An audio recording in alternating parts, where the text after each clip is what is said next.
Yes. Okay. Thank you everyone for coming. As Brian said, I've been an attendee here for, it's been a couple of years. There's been a little bit of a gap, but this has actually been a goal of mine for a long time. When I first came to an event here, I thought to myself, that's pretty interesting, sharing knowledge, right? I think I might be able to do that. And it's not one of those things. It was a Kaizen experience. It wasn't one of those things where you say, okay, I'm ready now, I'm ready today, I do it tomorrow, right? So look at these splits. 3 years later, I've moved from right there to right here. I really, I'm blessed and honored. I feel blessed and honored for you guys to come and share this with me. Brian Tracy is a motivational speaker. I don't know if you guys have heard of him. He's from Canada, and he says that excellence, of course, is not a destination, right? If you think you're there, you're probably not. You've seen coaches from different sports saying, if you're not getting better, you're getting worse, right? So as professionals, as people, as team members, we're always looking to get better. If we think we're there, we're probably not, right? And so we're going to talk about those things in a lot of different contexts. We're going to talk about, from a philosophical perspective, what that means. I'm not just going to go and say, all right, here's all the pie in the sky stuff, and now go do it. No, we're going to go and we're actually going to talk about real life examples and things like that. So now, before we go any further, I'd like you guys to think about a situation that I'm sure probably has never happened to you guys, right? Imagine you're on a team that's not performing, it's storming, people aren't working together. There's blame, there's anger, there's deadlines coming up that have to be done now. You have pressure from leadership, or maybe you are the leadership that says, get it done, do it now. No one's ever had that happen before? Just me. And there are lots of different ways that you can respond to that, right? If you have the power to do it, you could exercise a budget decision or a personnel decision. You could disband the team. You could quit. Or you can find yourself, as a lot of us in IT see, as the rolling reorg. Ever heard of that? Where 2 years, you're following a different organization, and they say, well, after 2 years, that didn't work. Let's try something else. 2 years later, well, that didn't work. Let's try something else. And you get a new org chart, and you get a new reporting structure, and maybe it works, maybe it doesn't, right? I've been in organizations where you have the rolling reorg, and after 3 iterations of the rolling reorg, they literally have the exact same org structure that they did 8 years before. Never happens. Maybe it's just me. But there's a situation that I saw in the movie called Any Given Sunday. I don't know if you guys have seen it. But there's a similar situation. You got a team that's not performing. They're storming. There's blame. People get fired, et cetera, et cetera. But at the same time, you have to go out and perform. And the coach, he's a great leader. He decides, I could go out there and I could just tell the team, go out and win the game. It's a 60-minute game. Go out and win it. Maybe it would work, maybe it wouldn't. But he comes up with something that I call the perfect Kaizen solution. Those who are on the live stream, I believe that the link is included. So if you have any trouble listening through the speakers, go ahead and click that. I think it'll be very helpful. Spoiler alert, if you haven't seen the movie, there's one bit of language that I'm sure you'll understand. I don't know what to say, really. 3 minutes. Look at this battle on professional lives. All it comes down to today. Even we heal as a team, we're gonna crumble. Inch by inch, play by play, till we're finished. We're in hell right now. Believe me. Then, we can stay here, get the shit kicked out of us, or we can fight our way back into the light. We can climb out of hell. 1 inch at a time. Now, I can't do it for you. I'm too old. I look around, I see these young faces, and I think, I mean, I made every wrong choice a middle-aged man can make. I pissed away all my money, believe it or not. I chased off anyone that's ever looked. And lately, I can't even stand the face I see.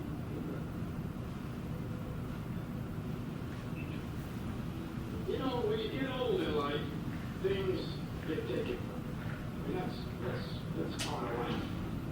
But you only learn that when you start losing stuff. You find out life's this game of inches. So is football. Because in either game, life or football, the margin for error is so small. I mean, 1/2 a step too late or too early, you don't quite make it. 1/2 second too slow, too fast, you don't quite catch it. The inches we need are everywhere around us. They're in every break in the game, every minute, every second. On this team, we fight for that inch. On this team, we tear ourselves and everyone else around us to pieces for that inch. We claw with our fingernails for that inch. Because we know when we add up all those inches, that's gonna make the fucking difference between winning and losing. Between living and dying. I'll tell you this, in any fight, it's the guy who's willing to die who's gonna win that inch. And I know if I'm gonna have any life, it's because I'm still willing to fight and die for that inch. Because that's what living is. The 6 inches in front of your face. Now I can't make you do it. You gotta look at the guy next to you. Look into his eyes. Now I think you're gonna see a guy who will go that inch. You're gonna see a guy who will sacrifice himself for this team because he knows when it comes down to it, you're gonna do the same for him. That's a team, gentlemen. And either we heal now as a team, or we will die as individuals. That's what all of us. That's all it is. Now, what are you gonna do?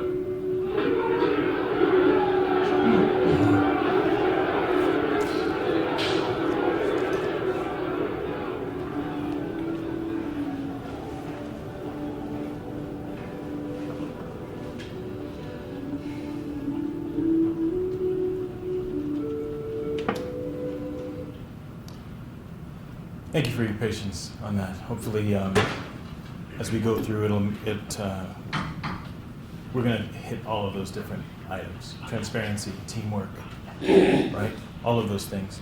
And so hopefully it'll be helpful to you. But let's get right into it, okay? What is Kaizen? Anyone speak Japanese? Kaizen it's a 2-part word, and both of them are equally important, right? It's not just change. It's not just good. It's good change. It's very, very important. Now, the origins of this as a philosophy are a little bit misleading. It's a Japanese term. You think it came It originated in Japan. It didn't. We're going to talk about that a little bit later. But the focus is that it's making change that's good, that drives towards completion, that drives towards getting things done, right? It's not just changing, it's not just nibbling around the margins, it's not just seeking and studying the good, it's actually impacting the good, right? And it has a lot of different, benefits in lots of different parts of life. When I first came into Kaizen, I started applying it to lots of different areas. And it's not something that I was able to just walk into a room to a director or a VP and say, all right, we're going to do Kaizen. It's something that you, on a regular basis, it's something that you need to model. It's a philosophy. If you follow it, people will ask you, why did you do that? How did you do that? And then you can bring it in. But in the meantime, you're getting all of the benefits in lots of different areas. So how did we start with this? It started actually, those of you who are PMPs have seen somewhere in the PMBOK, there's a reference to W. Edwards Deming, the Deming Cycle, right? Plan, do, check, act. Deming was an American. He's an engineer, and there was an extreme need in World War II.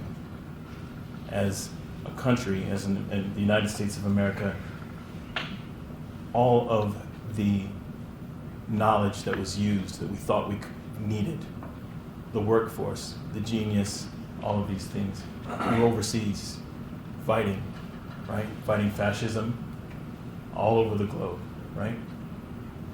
As a country, both we had to fight overseas, but we also had to build those bombs and bullets and Band-Aids and keep our industry going. But we didn't have the tools that we thought we needed up to that point. So we had to make a change. It was a rather innovative change. We had to bring everyone in. You see Rosie the Riveter, right?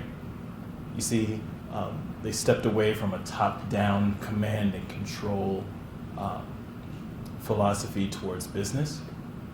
Transparency became the norm, and bringing everyone in also became the norm. And this worked. In fact, we're all sitting here as proof that it worked. We won a war, changed the world, we have the greatest generation. But something happened, right? After we won, the greatest generation, God bless them, they came back home. They came back home and they brought a different philosophy with them, right? Someone had spent years overseas being told what to do, when to do it. Don't raise your hand, aim that way, right? March this way, aim that way, fly over there. And they brought that back. We stopped including everyone. We stopped with the transparency, and we brought back a philosophy of business that, while it contributed to the lifestyle that we enjoy today, it wasn't Kaizen. Contrast that with Japan at the same time. Infrastructure destroyed, workforce decimated, leadership non-existent. They simply could not do things the way they did before. So, Deming was actually asked to lead a seminar on a completely unrelated topic, and he was asked by Japanese business leaders what his opinions were on management. And he dusted off a philosophy that was no longer in vogue in the United States. It became the Toyota way. You've heard of the Toyota way, right? But it's Kaizen. So it's very interesting when you look and you see that the answers that you need are right around you, right? You don't have to go to the other side of the world. It might go all the way to the other side of the world and back again, right? But it's really important as a team. Everything that you need, usually as a team, is on that team, right? And so the embrace of Kaizen, it moved into lots of different areas, right? So all of you with certs, you talk about lean, right? There's lots of books on lean. There's lots of books on just-in-time production and supply chain, right? Measuring what you can do. Make sure you can do something, then measure it, then improve it, right? These are all things that we have already had, and we're bringing it back now, right? And it manifests itself in all of these Agile frameworks that we find ourselves using.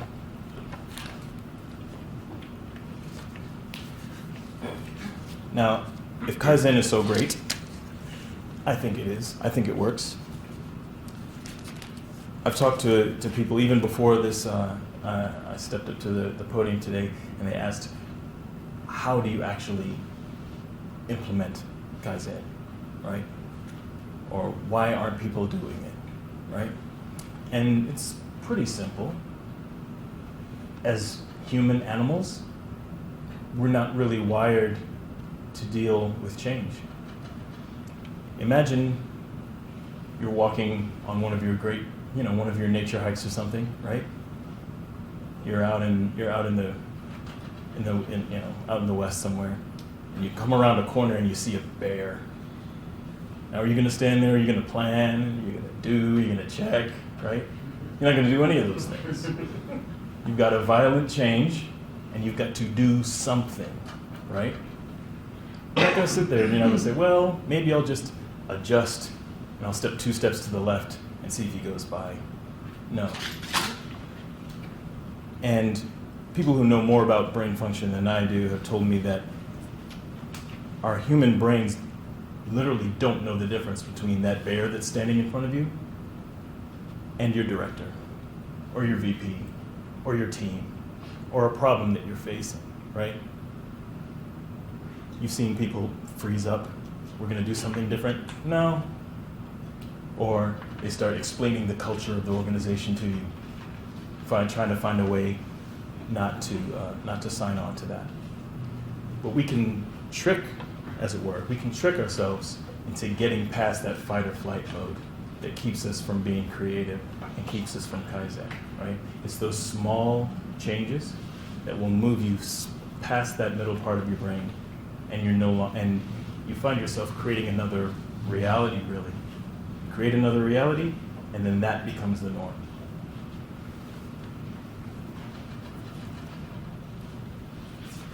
And you're going to see I'm a certified Scrum PO, have some SAFe training.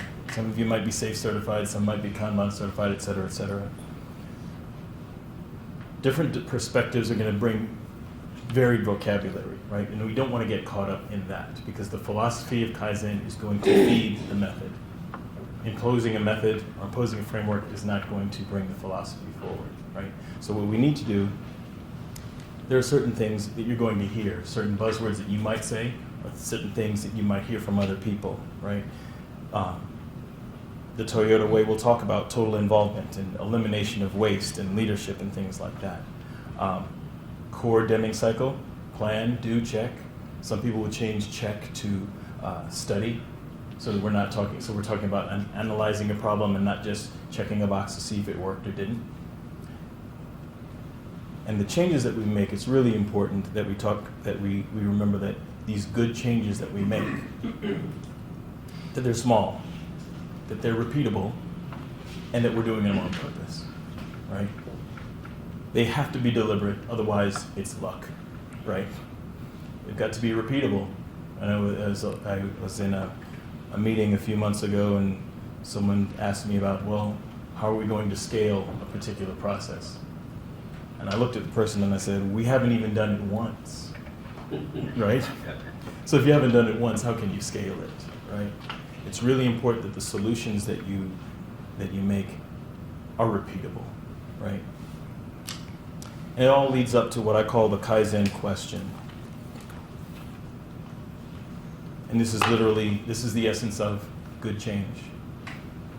And you think to yourself, what is the smallest change that I can make that will actually solve the problem? You see, I've put in red two different sections, right? It's not just small changes, right? And it's not just driving to completion with large changes. It's really important. It's not necessarily just looking to do something, right? But this Kaizen question is universally applicable. It doesn't matter what framework you use, it doesn't matter where you are in this particular organization, you can use this to solve problems.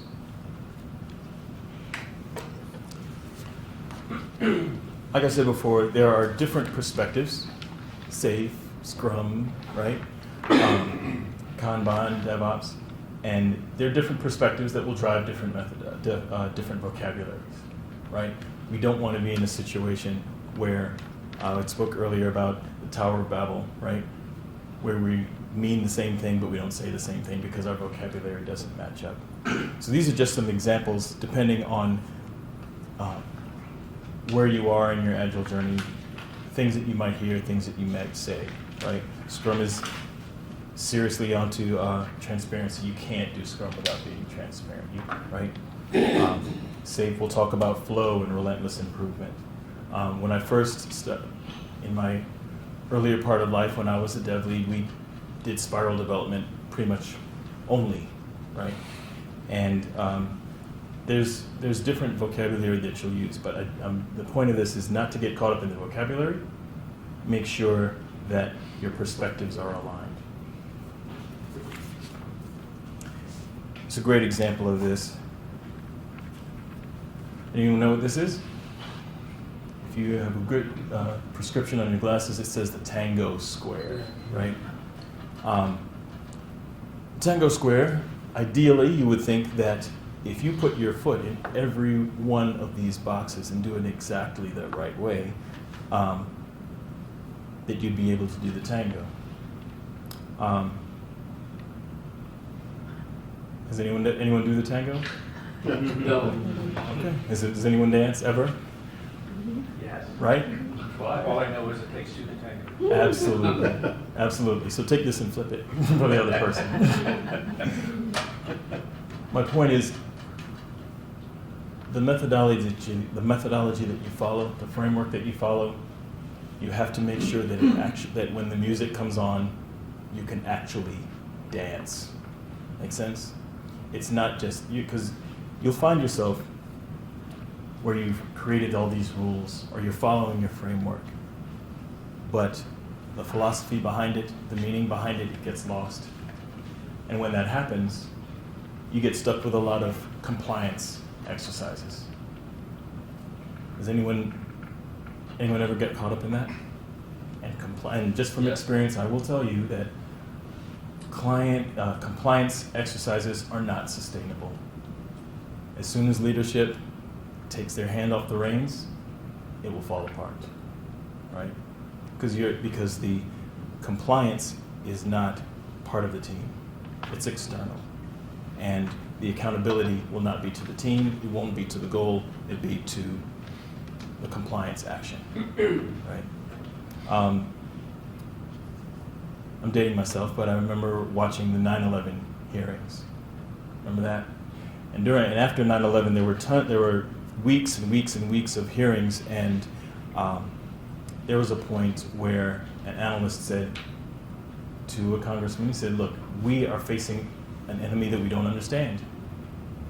So we're going to have to change our mindset in order to do that." And the congressman leaned forward and asked what I believe was the impossible question. I thought up to that point that the impossible question would be, what happens when the irresistible force meets the immovable object? No. This congressman leaned forward and he said, can you recommend a way that we can standardize creativity throughout the entire U.S. federal government? Of course. The look on your face is exactly the look that he received, right? We don't want to get caught in these compliance actions, right? The framework is not going to reveal the philosophy, right? We're going to go tomorrow back to our jobs, back to our roles, and the philosophy that we bring to that is going to reflect in the framework. It doesn't work in reverse. Fair enough? So I'm not just going to give you certain, like I said, pie in the sky ideas about how these things might work. This case study actually came from an analyst that I work with. It's a great colleague of mine named Jillian McKnight. She's amazing. And she did this case study, and I actually had a Starbucks card in my pocket, and I tried to give it away for a year, but I couldn't because I couldn't find anyone who had not been to Starbucks before. So hopefully this case study will make sense to everybody, right? So if you've been to Starbucks before, there was a time when the baristas would use shot glasses to measure out everything. If you're making espresso, if you're doing these other things, right? You'd understand that you can't pour everything out. You pour in the espresso or the milk or whatever, you can't get everything out. So there's the waste. Multiplied by all the hundreds and millions of times they do that through the day, there's waste that's actually, at some point it becomes real money, right? So let's make it so Starbucks actually decided to make a change. It wasn't necessarily a compliance action, but they decided to actually teach their baristas how to measure when they were pouring out their different ingredients. So they made one change. It wasn't a radical change, but the result was save money washing different utensils, save time because you didn't have to measure, right? And they weren't losing ingredients over and over again for hundreds of millions of transactions, right? So by changing one thing, it transforms an entire organization. Do you know what technique was it they taught them? From my experience, they actually counted 1, 2 for a certain, or 1, 2, 3, because the tops on the bottles would have a consistent flow, right? So if you count for a certain amount of time, you'll get the same amount that comes out each time, right? So you don't need to measure it and get up to that line, right? But what happens when we don't follow Kaizen? Dating myself again, I saw the challenger explode in real time, right? Sitting in your classroom. And on further review, we actually found out that there were actual connectors in between the solid rocket boosters. They would fail, and ultimately you had a tragic failure, and the challenger exploded, right? Eventually, they decided that since the challenger didn't blow up every time, they considered it a feature instead of a problem to be solved. And that's something from a transparency perspective, from a traceability perspective, it actually carried it over to the point where we lost not one shuttle, but 2, right? We lost the Challenger, we lost the Columbia on pretty much the same problem. So when O-rings were redesigned, burned away, fine, but then the actual skin of the shuttle would come off every single time. Decided it was a feature, and since the astronaut survived, but the problem was not solved. They made a change by accepting the risk, but it wasn't a good change. Make sense? So when we get back to that Kaizen question, we have to talk about and make sure that we're cognizant of making a small change that actually solves that problem.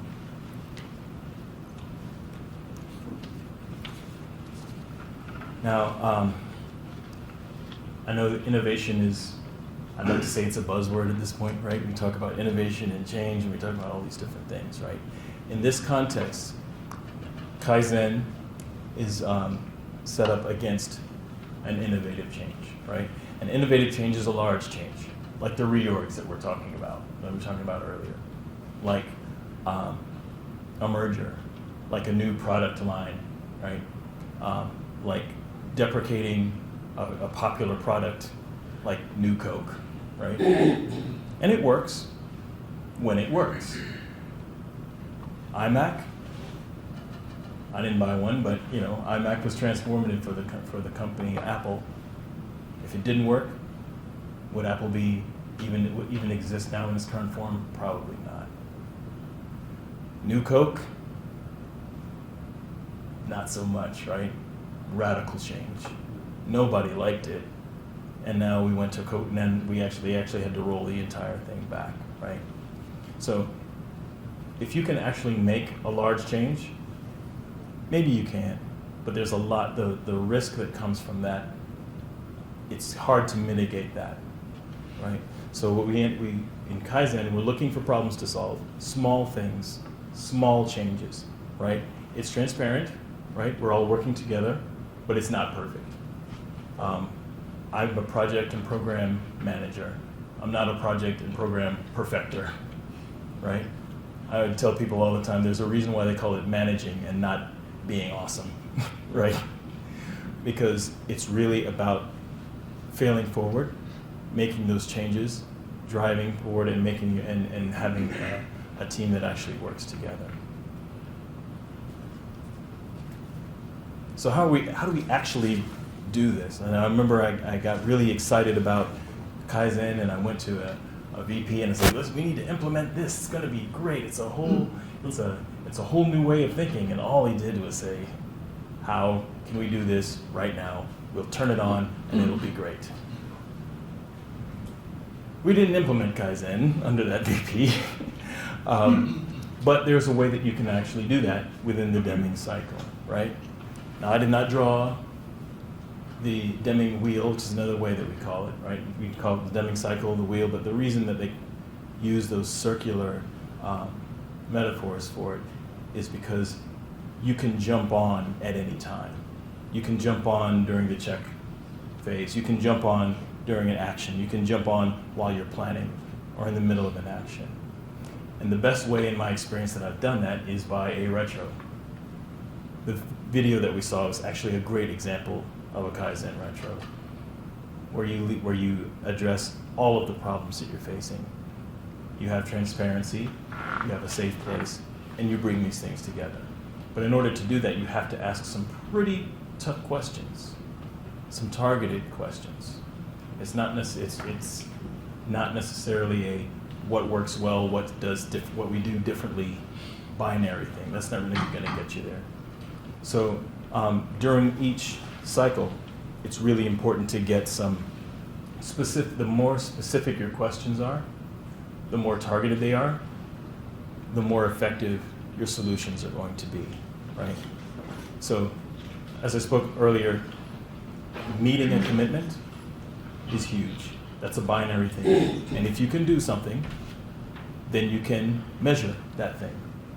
And if you can measure that thing, then you can improve that thing, right? So it's really, really important that in each one of these phases that you ask the specific questions that are necessary to get you to that actual Kaizen solution. Now, how do we actually do that? I know you've seen this before, and those who have worked in Scrum have gone to a retrospective, or if you've worked on a waterfall project, you have a retrospective, which is, in my view, are a little less, the utility is naturally limited because the project is over, right? So it's not necessarily things that you can actually use. So I recommend that you actually do retrospectives, even if you're not following an Agile process. If you're doing a waterfall project, checking is really important. Making sure that you're on course, make sure that the corrections, if they need to be made, that you can actually make them, right? In my experience with a retro, we throw out the concept of what went well, what do we do differently, and there are a few reasons for that. In my facilitations of that binary style, it doesn't lend itself necessarily to transparency. People don't necessarily want to speak up, right? They're waiting for someone else to say it or not say it, right? And if we can't find a problem, that's a problem. As a leader, if your team is not in a position where they can speak up and drive things forward, you need to be concerned about that, right? And so a way to get over that is we kind of game it a little bit. Instead of asking the generic questions like what went well, what do we do differently, we break it down into different areas. I've shown here process, communication tools, I've used people, right? But you ask specific, you put the specific questions up there in these different areas. And you ask, instead of asking yourself 2 questions, what can we do well, what have we done well, what do we do differently? We ask 3 questions. And the 3 questions that work the best, in my experience, have been, what do we start doing? What do we keep doing? And what do we definitely stop doing? Right? Hopefully you'll be able to see there's a little bit of difference in the focus of those questions, and it actually elicits a different response. Because when we talk about what we do well, that can turn into a kudos all around, right? Everybody does great. This guy did something well, this guy did something well, this guy did something well. And you're not getting any closer to actually solving problems. What do we do differently? Well, that guy messed up, and that guy messed up, and I messed up, and it turns into a blame fest, and we don't get there either.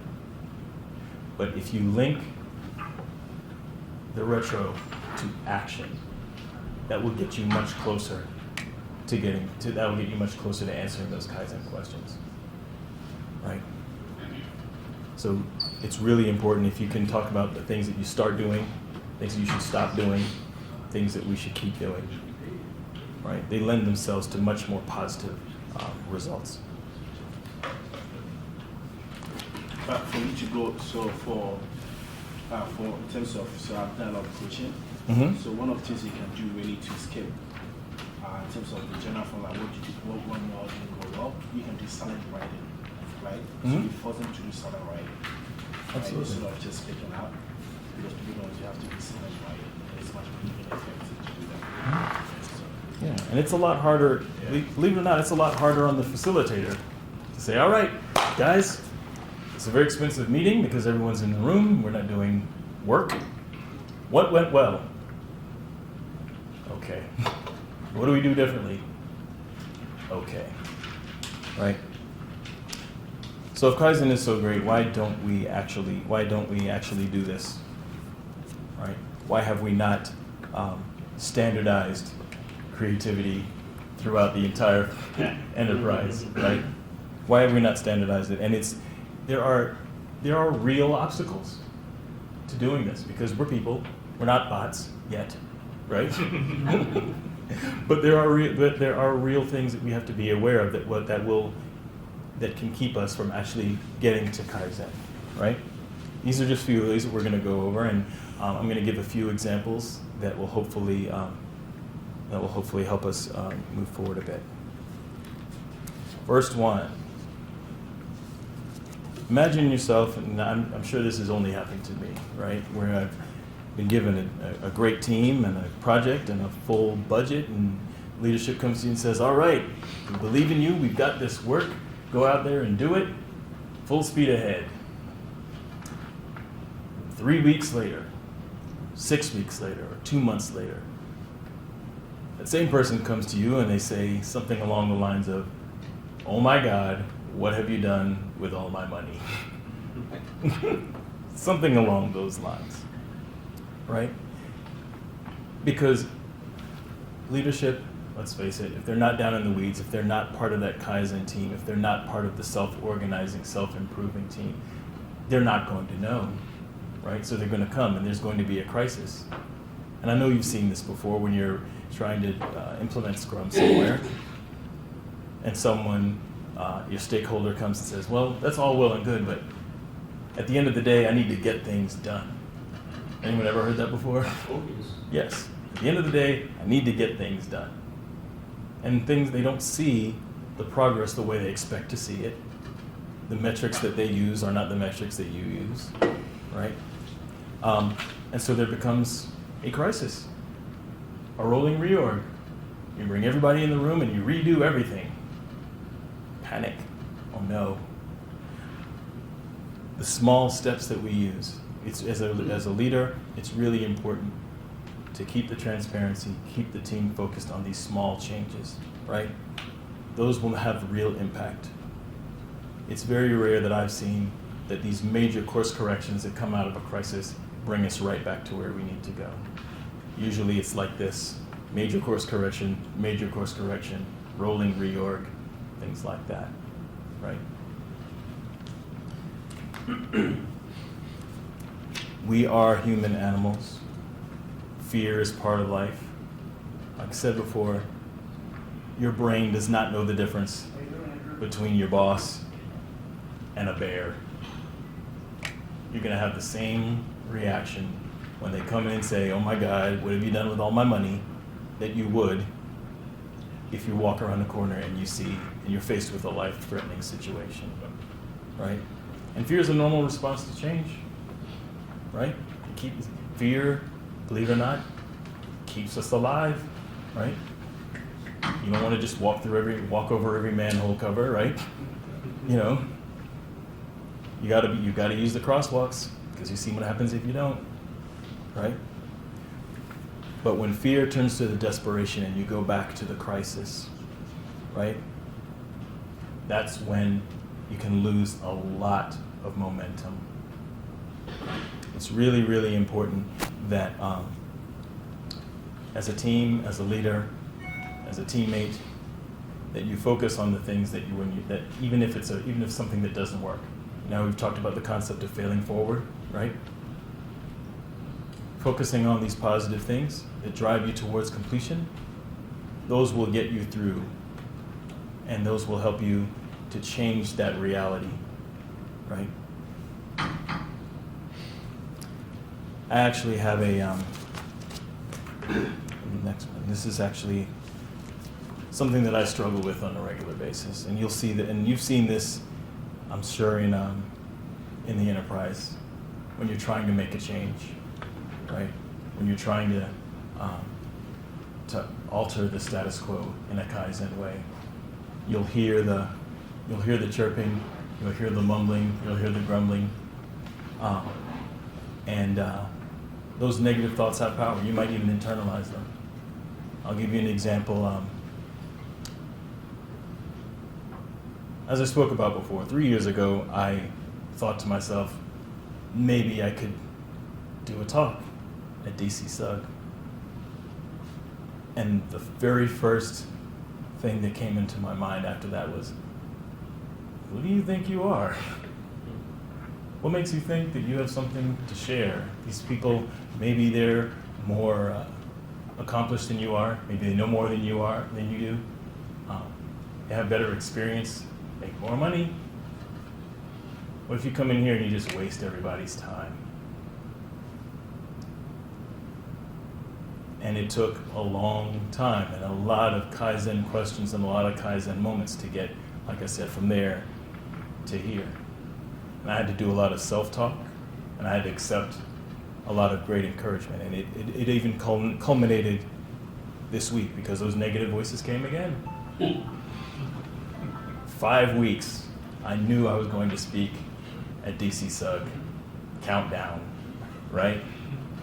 And then I think to myself, oh my God,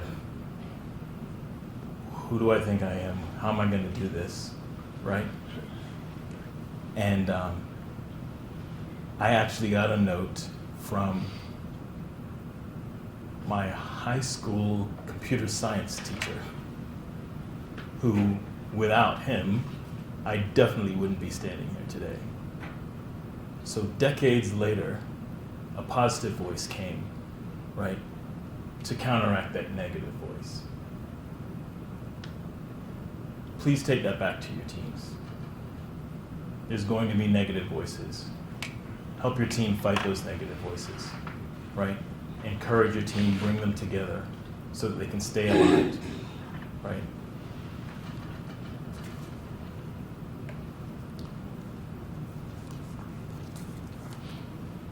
Isolation. Has anyone ever been on a scrum team and you've had someone on your team that doesn't show up to the stand-ups because they have to get things done? They can't spare, they're going to be there 8 to 10 hours a day, but they can't spare 15 minutes. It may not be the 15 minutes. It may be that these other things that we've talked about, fear, critical voices, are keeping them from engaging, right? And that's something we deal with on a regular basis. It's good to be self-reliant, But isolation is dangerous. Isolation is dangerous, and it's extremely hard to make that change. As leaders, I'd like to encourage everyone, if you see someone that's isolating themselves, right, or if you're that person that's isolating themselves, if you think that you're the person, if you find yourself the person who has to come up with all the answers, problem. It may be that you're isolating yourself, right? So it's something that, these are things that are natural that you're going to have to fight against, right? It's not something that you're going to be able to do by yourself. That's why we have teams, right? So lean on your team, and this is something that as a team you'll definitely be able to overcome.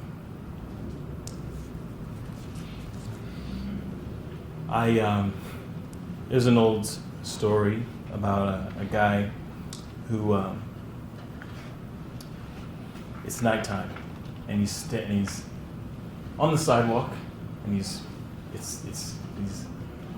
moving around looking for things, and then his friend comes to him and says, "What are you doing?" First guy says, "Well, I lost my keys." And the second guy says, "Well, maybe I can help you. Where'd you lose them? Where's the last time you saw them?" He said, "Well, I felt them drop in the alley behind me." The second guy asked him the obvious question, right? "Why are you looking under this streetlight?" And the first guy says, "Well, duh, the light's better over here." Right?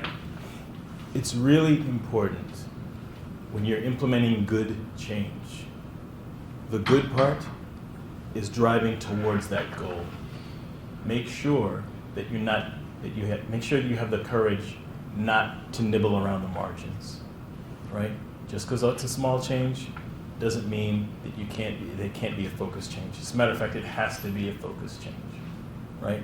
So it's really, really important. If you're going to make a change, if you're going to fulfill a task, ask yourself, what is my goal? It's a simple Kaizen question. And if you can answer that question, more than likely you're on the right track.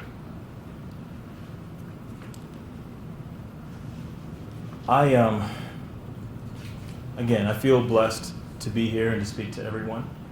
I have some closing thoughts. Sir Winston Churchill, when he left Parliament, he said, "Every day you will make progress. Every step may be fruitful. Yet there will stretch out before you an ever lengthening, ever ascending, ever improving path." Continuous improvement, right? From the 1940s, right? And so the goal is not to reach the end of that road. As we said at the very, very beginning, if you think you're there, you're not. The goal is to bring those best attitudes to all those moments of your life, including the gift that you've given to yourself and to me by choosing to come and share this talk. And I want to thank all of you for choosing to spend this time today.